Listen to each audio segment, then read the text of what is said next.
Tennessee recruiting, and I told you how big a deal it was that Dylan Brooks from little tiny Roanoke, Alabama, had committed to the University of Tennessee. That was a 5-star defensive end, outside linebacker type. And at the time, we were talking about how big a deal this was, and it is a big deal.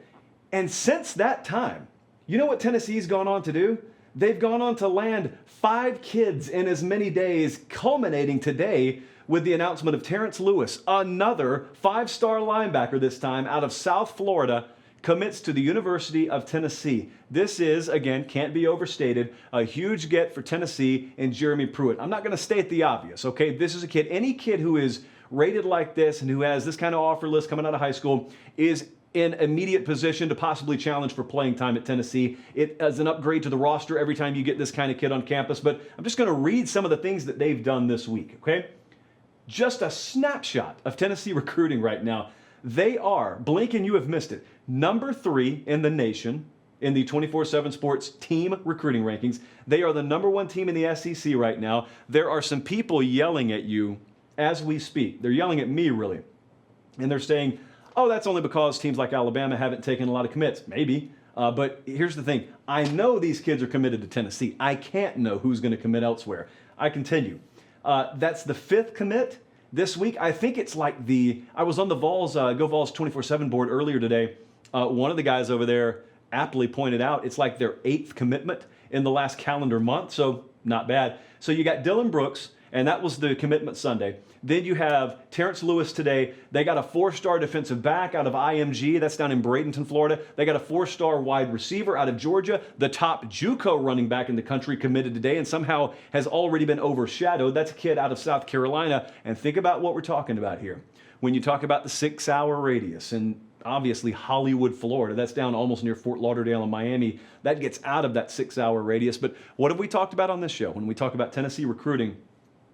We talked about the fact that Jeremy Pruitt, with the 6-hour radius around the University of Tennessee, being able to get into pretty much all of the state of Tennessee, being able to get into Atlanta, should be able to make noise in the Carolinas, but also when you extend south, maybe down outside of just North Alabama, Montgomery, Mobile, his connections there, Chambers County and Randolph County and getting into Roanoke, for example, to get Dylan Brooks, it already pays off. And then you go into South Florida. That's a place, when he was at Alabama, they always recruited lights out.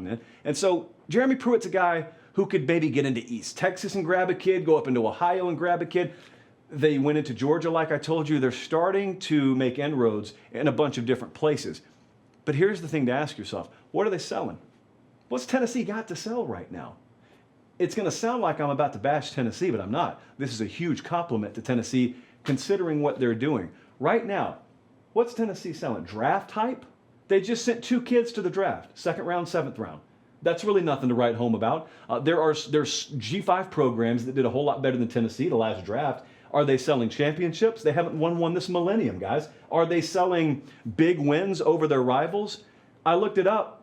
Plug your ears for a second if you're in Knoxville. Florida, Georgia, Alabama, the 3 biggest rivals for the University of Tennessee over the past decade and a half, which is basically the entire lifespan of a recruit right now. Last 15 years, they are 7-38 versus those 3 teams. What are they selling? All they're selling right now is something intangible in nature. They're selling a vision. They're selling hope. They're selling promise for the future.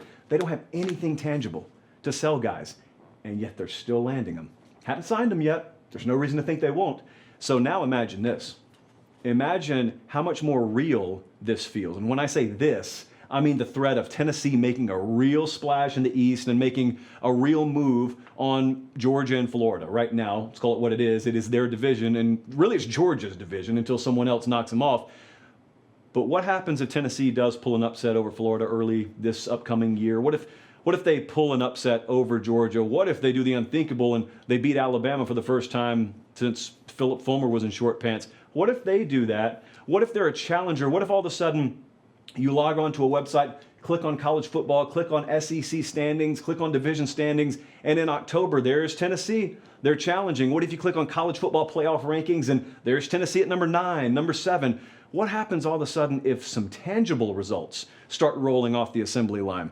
If they're able to start recruiting like this, with really nothing to sell. That program lost to Georgia State and Brigham Young last year at home. The coaching staff seemed to be on the hot seat midway through the year, and they turned it around and won all the games after the Alabama game.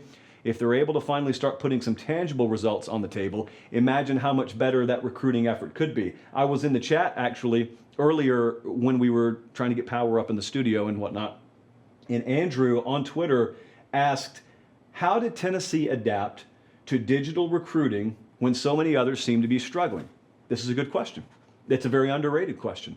How are they landing all these kids? And they're not out on the road right now. I mean, they're on the phone, they're on Zoom, they're in someone's DMs. They don't have a technological advantage over anyone else. But what did I tell you? As soon as we went under quarantine, as soon as drastic measures had to be taken, we were going to see somebody, some coaching staff out there was going to figure out a way. Of course, it ends up being Jeremy Pruitt and the technical wizard that we all know him to be, but it's not the head coach. Who do you have working in your graphics departments? Who do you have working in your tech departments? Who do you have in your design departments? Who do you have in your marketing departments? Normally, you know who these are? These are not 7 or 6 figure paid head coaches, assistant coaches, grad assistant probably. I mean, there are probably going to be some people whose names you hear about 3 or 4 years from now that have been just killing it in Knoxville, and they've been doing things that are pretty next level, and they've been ahead of the curve, and they've been doing whatever it takes to catch a 17-year-old and 18-year-old kid's eyes, and it's working right now. Now, here's the next step. The next step is holding on to these kids, and then the third step is when the season finally gets here, all this positive momentum you've built up in the offseason, what is it worth? I mean, you can't afford to start another year like you did last year, but Harrison Bailey, for example, the quarterback right now, what if he's your starter initially or eventually this year? You know, you talk about tangible results. How about this for a tangible result? What if I'm watching Tennessee in week 7 and Jim Chaney has a quarterback that he can work with and a quarterback that he can fashion a functioning offense around and an offense that looks on par with what some of the other big boys can do. And at the very least, it's an offense that if I'm Jeremy Pruitt, if I'm that coaching staff, I can take out in recruiting, on the recruiting trail and say, you see this?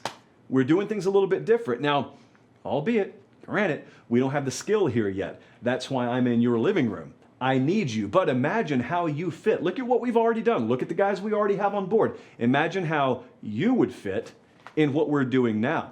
This isn't Tennessee of 2015. This is not Tennessee of 2010. This is Tennessee 2020 and beyond, and things are going to be a whole lot different here. One last thing.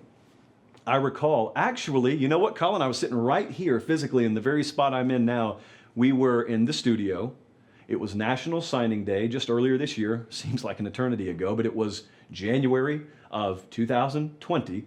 And it was me right here, and it was Barton Simmons right there, and Steve Wiltfong was over there. And Colin was in the control room, and Aaron was in there, and Trey was in there, and we had the entire National Signing Day show all laid out, and we had some nice, pretty, fancy graphics made, and we were going to be able to pull up player cards and team profiles for anyone. Colin was going to be able to do it on a moment's notice. And then something happened. It was a welcome surprise to people like Colin. Tennessee cracked the top 10, and we didn't know that was going to happen. And I dare say it was sort of unexpected. And I remember after the show, we had Nick Saban on, we had Mario Cristobal on, we had Mike Leach on, we went, 2 or 3 hours on air. Everyone's drained, and yet when we get off the air, we said, quality control, post-inspection here. What could we have done better? Well, who would have known? Who would have been able to expect that when the dust settled, Tennessee was going to be a top 10 class? They got this done in a way last year, this last recruiting cycle. They were able to sell intangibles and a vision this last recruiting cycle and bump themselves up into the top 10. Well, now they're top 5 nationally. I got news for you. There's some other big announcements coming up in May. For example, Caden Salter, maybe, 4-star dual threat quarterback. Keep a close eye on him. If you had to nail me to the wall today and ask me where he's going, I'd put Big Orange in the lead for him. So I don't think this is over. It's not one of those deals where we're looking at a trajectory and, oh, remember when Tennessee peaked in April when no one could leave their house and now they're barely in the top 20? Don't think that's going to happen. It's how good can this class be? Is it a top 5? Is it a top 10? Either way, it's a whole lot better than what things had been.